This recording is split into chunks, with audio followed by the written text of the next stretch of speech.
Chapter reading का ये first part है, socialism in Europe and Russian revolution. इसका इंट्रोडक्शन देखने के लिए आई बटन पर क्लिक करें या डिस्क्रिप्शन बॉक्स में जाकर लिंक पर क्लिक करें।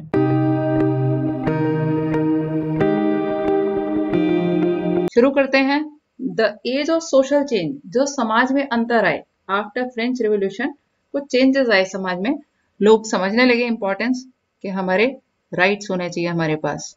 In the previous chapter, you read about the powerful ideas of freedom and equality that circulated in Europe after French Revolution. French Revolution के बाद कैसे आइडियाज आए थे फ्रीडम के, इक्वालिटी के, पूरे यूरोप में फ्रेंच रेवोल्यूशन से इंस्पिरेशन मिली। The French Revolution opened up the possibility of creating a dramatic change in the way in which society was structured. French Revolution ने वो पॉसिबिलिटी सामने लाके खड़ी कर दी जो एक बहुत बड़ा चेंज ला सकती थी सोसाइटी के अंदर, जिस तरह से वो स्ट्रक्चर था। क्योंकि जैसे फ्रेंच सोसाइटी जिस तरह से चेंज हुई थी, नोबिलिटी और चर्च की पावर हटाकर और इंडिविजुअल सिटीजन्स के पास राइट्स आ गए थे, उसी प्रकार से सब अपना फ्यूचर डिसाइड करने के लिए सोचने लगे। As you have read, before the 18th century, society was broadly divided into estates. 18th century से पहले जो सोसाइटी थी डिवाइडेड थी एस्टेट्स में and orders, and it was the aristocracy and church which controlled economic and social power. और aristocracy जो nobility थी, church थे, वही इकोनॉमिक और सोशल पावर उनके पास थी। Suddenly after the revolution, French revolution के बाद, it seem possible to change this, लगा कि ये चीज चेंज की जा सकती है। In many parts of the world including Europe and Asia, new ideas about individual rights and who controlled social power began to be discussed. बहुत सारे पार्ट्स ऑफ वर्ल्ड में, जिसके अंदर यूरोप और एशिया आते हैं, न्यू आइडियाज कि हमारे इंडिविजुअल सिटीजन्स के पास राइट्स होने चाहिए और कौन कंट्रोल करेगा सोशल पावर को, ये सब डिस्कस होने लगा। In India, Raja Ram Mohan Roy and Derozio talked of significance of French revolution. India में भी राजा राम मोहन रॉय और डेरोजियो ने इन चीजों को, फ्रेंच रेवोल्यूशन को डिस्कस किया, उसकी इंपॉर्टेंस को। And many others debated the idea of post revolutionary Europe, और बहुत सारे लोगों ने डिबेट भी करी कि ये अच्छा है, यूरोप के बाद, यूरोप में जो रेवोल्यूशन हुआ उसके बाद का फेज अच्छा है या पहला अच्छा था, तो इस पे डिबेट्स चलने लगी। The developments in colonies in turn reshape these ideas of societal change, और जो कॉलोनीज में डेवलपमेंट चल रहे थे उन्होंने रीशेप किया इन आइडियाज को, जो सामाजिक चेंज के आइडियाज लोगों के दिमाग में आने लगे थे। Not everyone in Europe however wanted a complete transformation of society. अब यूरोप में भी ऐसा नहीं था कि हर कोई चाहता था कि पूरी तरह से ट्रांसफॉर्म हो जाए, चेंज हो जाए society. Responses varied from those who accepted that some change was necessary. Responses अलग अलग थे। कुछ लोग चाहते थे कि ये चेंज जरूरी तो है, but wished for a gradual shift, लेकिन वो चाहते थे कि ये धीरे धीरे शिफ्ट होने चाहिए, धीरे धीरे चेंजेस आने चाहिए। To those who want to restructure society radically.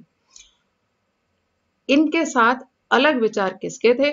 जो रेडिकली चेंज करना चाहते थे, सोसाइटी को रीस्ट्रक्चर करना चाहते थे, उनसे डिफरेंट थे इन लोगों के रिस्पॉन्स, जो चाहते थे कि ग्रेजुअल शिफ्ट हो। यानी समझ आ गया ना कि दो ग्रुप्स बन गए।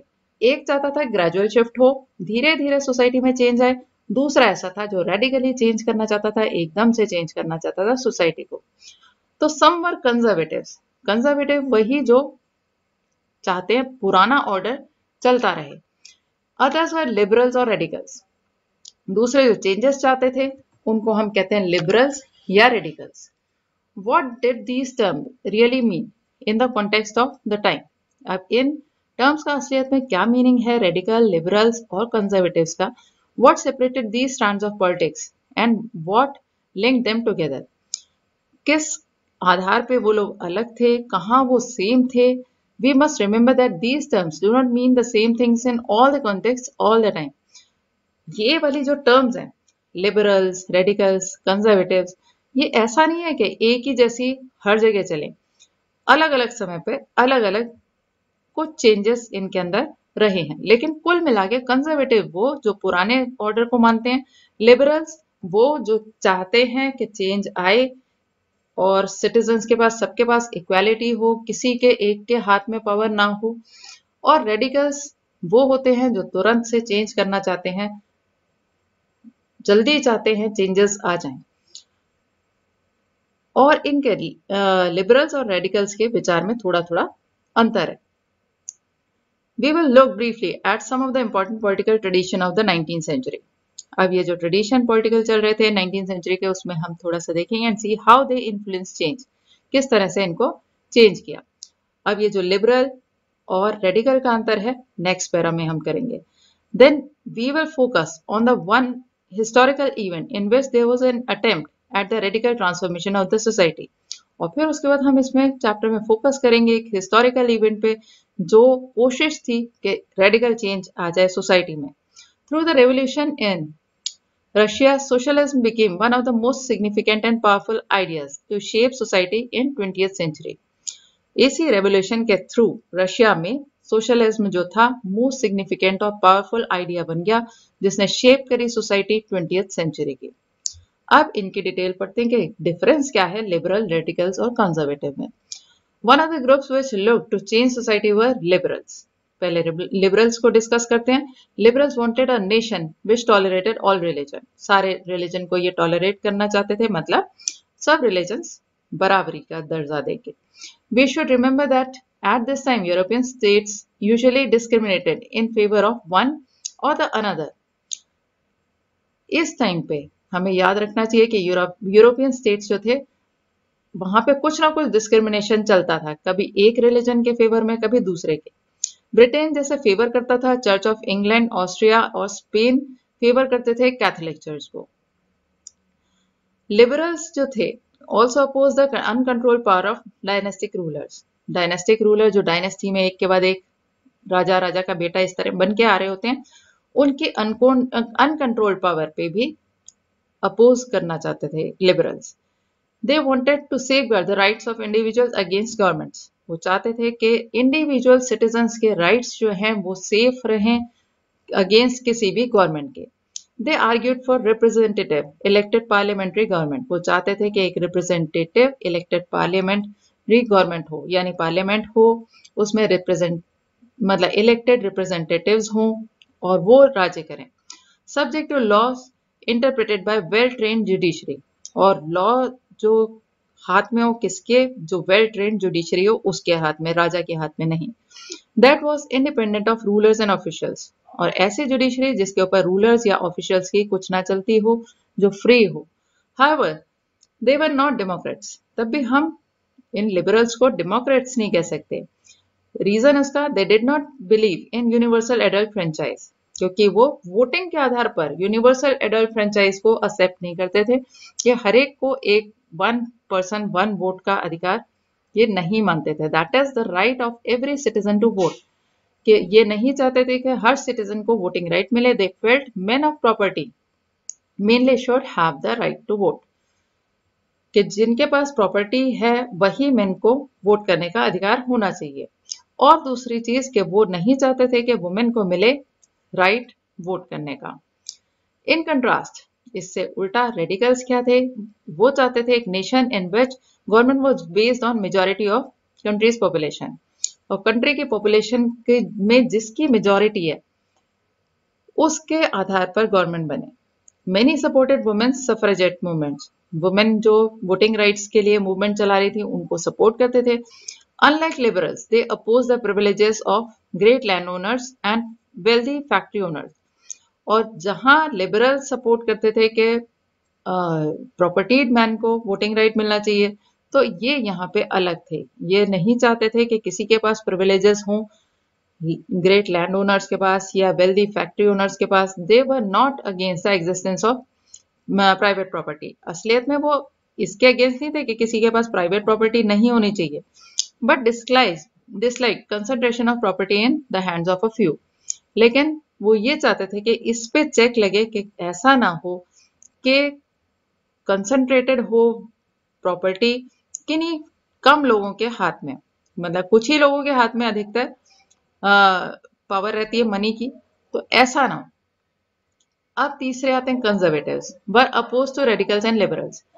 ये रेडिकल्स और लिबरल्स से बिल्कुल अलग थे। After the French revolution however even conservatives had opened their minds to the need for change. French revolution के बाद कंजर्वेटिव जो थे उन्होंने भी अपना माइंड को खोला, ओपन किया कि हमें आज चेंज की जरूरत है, जैसे समय बदल रहा है। कंजर्वेटिव अदरवाइज हम उसको बोलते हैं ना, जो पुराने रीति रिवाज, पुराने तौर तरीके में बिलीव करता है, यानी ये राजा के सपोर्टर थे। लेकिन अब उनको पता चल रहा था कि थोड़े से चेंजेस की जरूरत है, उसके बिना काम नहीं चलेगा। Earlier in the 18th century, conservative had been generally opposed to the idea of change. 18th century में कंजर्वेटिव जो थे अधिकतर अपोज करते थे कि कोई भी आइडिया चेंज का होता था उसको अपोज किया करते थे। But the 19th century they accepted that some change was inevitable. 19th century में उन्होंने एक्सेप्ट किया कि कुछ चेंजेस ऐसे हैं जिन्हें टाला नहीं जा सकता, but believe that the past had to be respected. लेकिन उसके साथ साथ ये चाहते थे कि पास्ट को हम रिस्पेक्ट करें।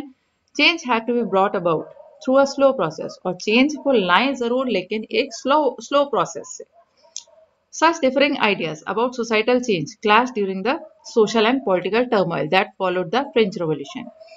फ्रेंच रेवोल्यूशन के बाद जो टर्मोइल आया, political turmoil, political changes, politics में रेवोल्यूशंस जो आए, तो इस तरह के डिफरेंट डिफरेंट आइडिया थे लोगों के जो सोसाइटी को चेंज करना चाहते थे, और वो आपस में क्लैश भी करते थे उनके ideas. The various attempts at revolution and national transformation in the 19th century helped define both the limits and potential of these political tendencies.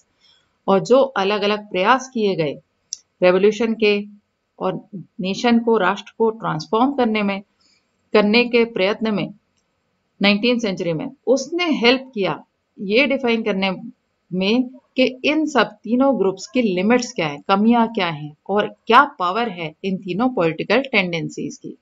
यानी कुछ भलाई बुराई तीनों में थी, तो उन तीनों को हमें अच्छे से देखने को मिला कि किस में क्या कमी है और कौन कहां पे ज्यादा सही है।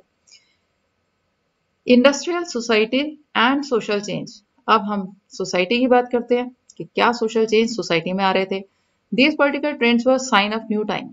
अब ये पॉलिटिकल ट्रेंड्स जो चल रहे थे ये साइन थे कि नया टाइम अब आ गया। It was time of profound social and economic changes. यहाँ पे बहुत सारे सोशल और इकोनॉमिक चेंजेस आए। It was time when new cities came up, नई सिटीज बनी, न्यू इंडस्ट्रियलाइज्ड रीजन डेवलप, नए नए ऐसे रीजन डेवलप हुए जहां पे इंडस्ट्रीज लगाई गई, रेलवेज एक्सपैंडेड, रेलवेज बढ़ते चले जा रहे थे, and the industrial revolution occurred. Industrial revolution हो गया, यानी इंडस्ट्रीज पर इंडस्ट्रीज सेटअप होती जा रही थी। Industrialisation brought men, women and children to factories. अब इंडस्ट्रियलाइजेशन होगा तो उससे क्या हुआ, वर्कर्स चाहिए, तो मेन, वुमेन, इवन चिल्ड्रन भी फैक्ट्रीज में आ गए। Work hours were often long and wages were poor. काम करने के घंटे लंबे, wages poor. Unemployment was common. Unemployment बहुत कॉमन था, particularly during the time of low demand for industrial goods. कोई पर्टिकुलर टाइम ऐसे होते थे जब डिमांड नहीं है इंडस्ट्रियल गुड्स की, उस टाइम पे क्या होगा, इंडस्ट्री में प्रोडक्शन नहीं होगा, प्रोडक्शन नहीं होगा तो जो एम्प्लॉयड है वहां पे उनको वेजेस नहीं मिलेंगे। Housing and sanitation were problems since towns were growing rapidly. Towns जो है वहां पे पॉपुलेशन बढ़ती जा रही थी, तो हाउसिंग की और सैनिटेशन की, सफाई सुथराई की प्रॉब्लम वहां पे आने लगी। ओवर क्राउडेड जब भी प्लेस हो जाती है तो सैनिटेशन प्रॉब्लम आ जाती है, हाउसिंग प्रॉब्लम भी आ जाती है। Liberals and radicals search for the solution of these issues. Liberals और रेडिकल्स चाहते थे कि इन इश्यूज से हम कोई इनका सॉल्यूशन निकालें। Almost all industries were property of individuals, और जितनी इंडस्ट्रीज थी वो इंडिविजुअल्स की प्रॉपर्टी थी। कैपिटलिस्ट होते हैं जैसे जिनके हाथ में पावर, मनी की पावर थी, जिन्होंने इंडस्ट्री सेटअप करी थी, उन जिनकी वो प्रॉपर्टी थी इंडस्ट्री, वो कैसे थे। Liberals and radical themselves were often property owners. अधिकतर इनमें से भी थे, लिबरल और रेडिकल खुद ही प्रॉपर्टी ओनर्स भी होते थे और एम्प्लॉयर्स भी, जो काम दिया करते थे दूसरों को। Having made their wealth through trade और इंडस्ट्रियल वेंचर्स। उन्होंने अपनी वेल्थ कहां से अर्न करी थी, ट्रेड से या इसी तरह से इंडस्ट्री सेटअप करके। They felt that such effort should be encouraged, कि ऐसे एफर्ट एनकरेज होने चाहिए। That its benefit should be achieved if the workforce in the economy was healthy and citizens were educated. और ये मानते थे कि वर्कफोर्स जो इकोनॉमी में लगी हुई है उसे हेल्दी होना चाहिए और सिटीजन्स को एजुकेटेड होना चाहिए। Oppose the privileges the old aristocracy had by birth, they firmly believed in the value of individual effort. और वो नहीं चाहते थे कि जिस तरह से प्रिविलेजेस मिलते हैं, अच्छे अफसर मिलते हैं ओल्ड एरिस्टोक्रेसी को जैसे मिला करते थे, नोबल्स वगैरह को बाय बर्थ मिला करते थे, तो उसमें वो बिलीव नहीं करते थे, वो अपोज करते थे इसका कि इस तरह के प्रिविलेजेस बाय बर्थ किसी को नहीं मिलने चाहिए।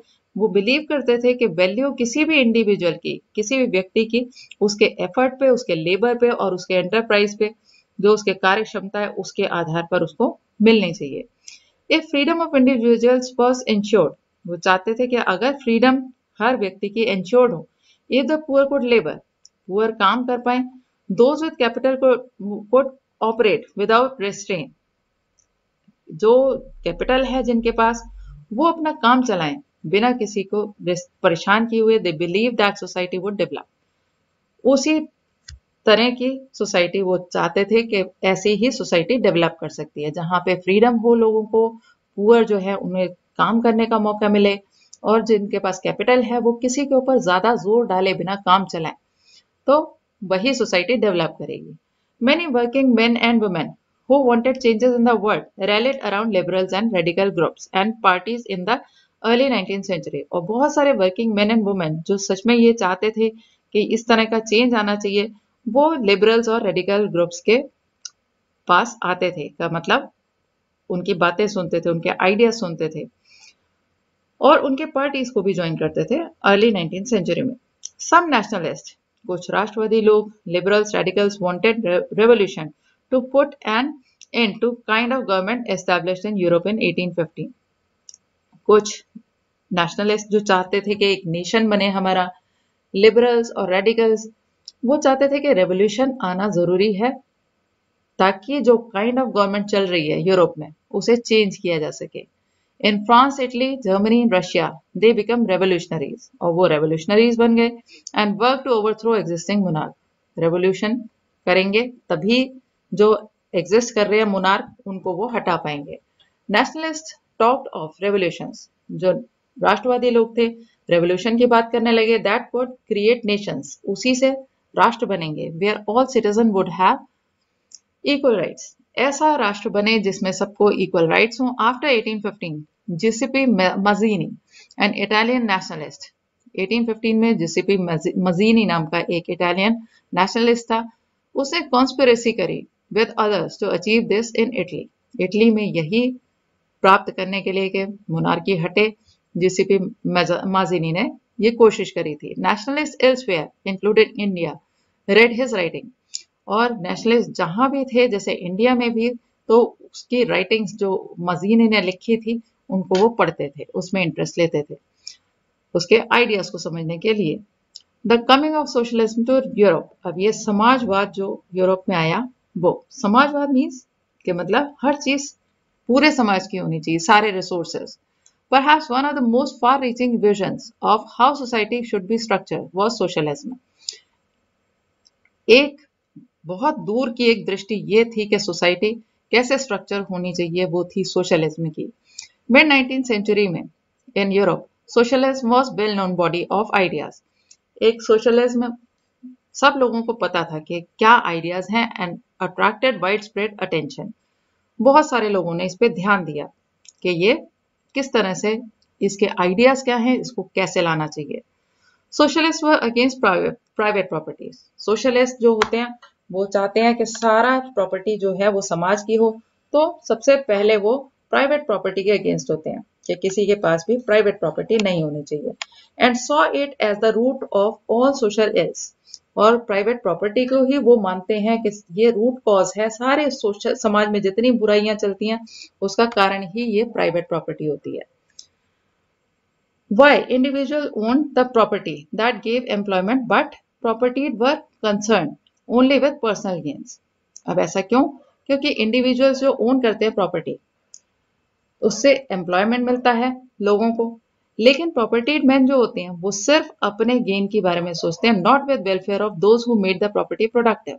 लेकिन उनके प्रॉपर्टी से जो प्रोडक्शन कर रहे हैं यानी जो वर्कर्स काम कर रहे हैं उनके वेलफेयर का ध्यान नहीं रखते हैं प्रॉपर्टी लोग। इसलिए समाज में ये चेंज आना चाहिए। सो इस society as a whole rather than single individuals control property, तो अगर सोसाइटी ऐसी हो कि वो सिंगल इंडिविजुअल ही कंट्रोल ना करता हो प्रॉपर्टी, बल्कि पूरे समाज की हो, more attention would be paid to collective social interest.